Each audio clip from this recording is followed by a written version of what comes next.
Hey guys, welcome back to Burst Review. Now I've got some bad news. Unfortunately, the era of super affordable, dirt cheap, basically surplus AK carbines, at least in the United States, is effectively over. The good news is we have an influx of high quality AK pistols and carbines like this WBP Lynx that if you've seen my review on TFB, you know I really enjoyed it and it performed absolutely outstandingly. Still, as much as I enjoy shooting an AK pistol for fun, for more serious work, I want to get a carbine. Which is why today we're going to be taking a closer look at the Lynx's big brother, the Fox. This is a 16-inch barreled AKM carbine from the same factory, WBP of Poland, and is offered by Atlantic Firearms. Now the real issue is this is not an inexpensive gun. It's not overly expensive, but it's certainly not in the Wasser territory of the early 2000s. No, and so that begs the question, is it really worth the difference in price? Can this gun actually hold a candle to similarly priced offerings from Arsenal and newcomer Kalashnikov USA? We fire a couple hundred rounds through this gun and take an in-depth look to find out. So without further ado, let's take a closer look at the WBP Fox AKM carbine, chambered in 7.62 by 39. All right, let's start off with the basics. The WBP Fox is a semi-automatic AKM carbine chambered in 7.62 by 39. Like nearly every AK clone, the Fox feeds from standard AK pattern magazines, and in testing, it functioned flawlessly with every single one I had on hand. That includes Tabco Intrafuse, Magpul P-Mags, Bulgarian Circle 10 waffle pattern magazines, and steel magazines from China, Croatia, Yugoslavia, Romania, and Hungary. And while compatible with all of these magazines, the Fox ships with its own type, a translucent, Polish-made polymer 30 rounder. Now the Fox carbine that was reviewed came with all wood furniture, but it's also available with a black polymer and tactical models that feature pseudo AK-74 muzzle brakes and barrel style stocks are either in the works or should be available soon. Speaking of which, the stock on the WBP Fox is probably the biggest departure it has from other quality AKM clones. Not the stock itself rather, but the rear trunnion that it uses. That's because these rifles are built with a special rear trunnion that allows them to use a Polish barrel stock. It also allows them to use another feature, but we'll discuss that in a moment. The pattern of the stock used on the Fox is similar to standard mil-spec stocks. However, the tang portion of the rear trunnion is totally different from a standard AKM stock, meaning shooters who want to utilize AKM stocks with the Fox will have to do so by modifying their furniture with a Dremel or a hand file. Now, it's not the end of the world since, most shooters never really change the furniture on their rifle, but it's something to be aware of. That being the case, if a shooter likes the way that tactical furniture looks on the WBP carbine, they may want to invest in one of the models that already ships with that type of furniture to save themselves some time. Another quick note, the carbine ships from Atlantic Firearms in a 922R compliant configuration, even without the magazine installed. Now, the other big difference between the Fox and other AKM clones is its rear sight housing. While it utilizes the same range markings as basically any other AK, it features a small cutout on both sides. These are for securing a Polish barrel-style dog-leg optics rail, which, getting back to my previous point, is the other feature that the barrel-style rear trunnion incorporates. Now, the rail itself is not included with the rifle, but is extraordinarily robust and durable, if not a little bit heavy. The one shown here was provided by Atlantic Firearms by request, and in testing has held zero flawlessly. Now, shooters who don't want to utilize this rail also have a secondary option of utilizing a side rail for mounting their own optics. This is a godsend for shooters who have already invested in quality side rail optics mounts like those from RS Regulate. Other notable features of the gun include Polish eagle markings on the rear sight block, matching serial numbers on several locations, and a forged Polish barrel trunnion. Atop that trunnion, the Fox features a standard AKM pattern notch rear sight, which is adjustable for elevation. Adjustable out to 1,000 meters, the numbers are filled in by the factory with white paint to make them a little bit easier to read. Also, this trunnion is connected to a 16-inch chrome-lined barrel which features 14x1 left-handed threads, aka standard AKM pattern, and a standard bayonet lug underneath. Continuing forward, the front sight is adjustable for windage, but only with a special tool, a small C-clamp style sight pusher. It's literally what every AK uses. It's not very user-friendly, but it's very sturdy and it will basically never lose zero unless the gun itself is irreparably damaged. Now, the whole rifle features a semi-gloss finish that seems similar to engine paint or high-temperature grill paint, and it's very close to what Russian and Bulgarians ship with. Now, underneath this finish, just like a Russian or Bulgarian AK, the Fox features a more durable parkerized finish that protects against hard use and corrosion. In testing, I fired 1,100 rounds of mixed 7.62 39 ammunition through the Fox without any lubrication other than what the rifle shipped with from the factory.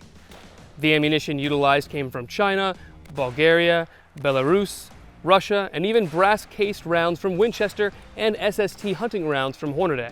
The testing procedure consisted of loading 7 magazines to capacity and fire every round at a steady but quick pace. I wasn't mag dumping, but plinking steel targets at 30, 50, and 100 meters. During these tests, I encountered a single malfunction with a mystery round of lacquered steel-cased ammunition. In that instance, the primer was struck, but it failed to detonate. The round was hand-loaded back into the chamber after extraction and again failed to ignite. I took the round and tried it in my Arsenal SAM-7, Russian SGL-21, and Romanian SAR-1. It failed to detonate in literally every single rifle, which I think is a safe way of saying that the rifle wasn't at fault, but rather poor quality ammunition. Now, as mentioned earlier, the gun was used to plink medium targets at close range for quick shooting and smaller targets at around 75 yards. These smaller targets measure around 8 inches and were very difficult to see with both iron sights and the Trijicon RMR used for testing. Now, when I equipped the Fox with a simple Belarusian POSP, the small targets were easy to reliably hit with every round. Now, am I saying this is a scientific test of the gun's accuracy? No. But in terms of practical accuracy, the gun is good to go. But for the sake of science, the Fox was fired with a Lehman bag jack rest at 100 yards for a more objective test.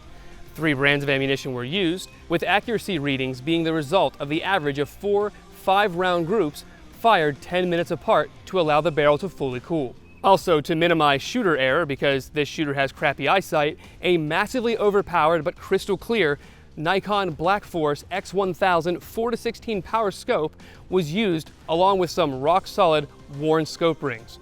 The results were good, but typical of higher-end AK carbines.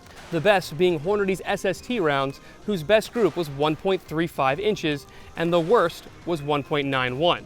Of all the ammunition tested, Tula's Full Metal Jacket rounds were the least accurate at a whopping 2.9 to 3.1 inch groups at 100 yards. Now, I did some digging online because I was curious about other people's results with their guns and found that some people claimed to have had guns that were capable of 1 minute of angle. But in my experience, that was simply not the case. Now, I'm not calling anybody a liar, but perhaps those shooters tested their rifles at a closer range and extrapolated their results to get their readings, which can lead to some false positives since you can't tell how close the rounds group if the holes themselves are overlapping. Still, with all of these ammunition types, the groups are more than accurate enough for hunting deer, defending your home, or dealing with coyotes on a farm out to 200 meters. They're also well above what is considered acceptably combat accurate for an AK or an AKM. Now, one last thing I wanted to mention before wrapping up. I read a few comments on a few AK enthusiast forums that mentioned the bolt carrier and the bolt being chromed. This is unfortunately not the case. They are simply very polished steel. And based on the lack of surface rust from being in South Carolina's 75% or higher humidity, I'm going to assume that they're stainless steel. But even if it's not, a shooter would simply need to apply a small amount of oil on the carrier or hit it with some ultra-fine steel wool to remove any surface rust should it ever pop up. Overall, with an MSRP of $1,059, the WBP Fox Classic isn't for the shooter who wants an inexpensive entry-level AK to just throw lead down range. Instead, it's more for a shooter who wants a high-quality AK that's built in Poland that includes unique features and exceptional performance that are more on par with Russian or Bulgarian carbines and still a few $100s less than either of them. Also, one final closing point. I've seen plenty of people question why these full-size carbines are more expensive than the WBP Lynx pistol that I reviewed earlier for TFB. Well, I actually did some digging and found out why. So each rifle comes in from the country with a single stack magazine well, much in the way the Wassers did back in the early 2000s. The mag well is then CNC cut by Atlantic Firearms and checked with 8 different types of magazines. Also, due to 922R restrictions, the bayonet lug has to be installed stateside and test fitted with bayonets. Also, the barrel itself isn't threaded by the factory, but rather in America by Atlantic Firearms on WBP factory supplied tools, then capped with a US made muzzle brake. The furniture too is US made, and the stock has to be modified to accommodate the barrel or barrel style rear trunnion. After that, the guys at Atlantic Firearms completely strip and clean the rifle and make sure there's no metal shavings that were a result of the magazine well being opened previously. Lastly, the gun is laser bore sighted and then test fired, and then finally ran through a final safety check to receive a final quality control check. So in a nutshell, these guns are basically more expensive because they involve a lot more labor done stateside to restore them to standard configuration.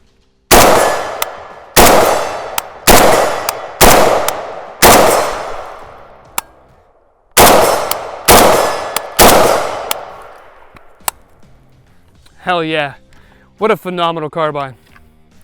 Look, as someone who has put literally thousands of rounds through basically every variation or every major variation of the AKM or even the AK-47 available on the US civilian market, I feel like I'm in a pretty decent position to make a relatively informed statement and review statement on this carbine. And I have to say, while it's not going to appease purists because of the rear tang and the way that the front trunnion is set up for this dogleg rail from the barrel, I will say this. This is a top tier AK and one that has proven itself to be remarkably accurate and, boringly reliable as we expected. And I think for what it is and being an entirely Polish built Kalashnikov, it's actually very fairly priced. Now, I think this would make a phenomenal first AK for somebody. It would also make a great AK for collectors out there who want to put something a little bit different in their collection. Conversely, Atlantic will be offering, or is already offering, I haven't checked the website recently, a tactical model of this that'll be truer to the real barrel 7.62 in the near future if it's not available right now. I will say this, if a shooter is looking for an AK that's not entry level, but it's also not like Gucci tier where it's $2,000 or whatnot, this is every bit on par with an Arsenal AK. And on the bright side, it came from Atlantic Firearms, so if something's wrong with it, you know the guys there will set you straight. They always do. Thanks, guys. Don't forget to like, comment, and subscribe for more burst reviews. In the meantime, I'm gonna put some more rounds down range because there's nothing like firing a high quality AK carbine.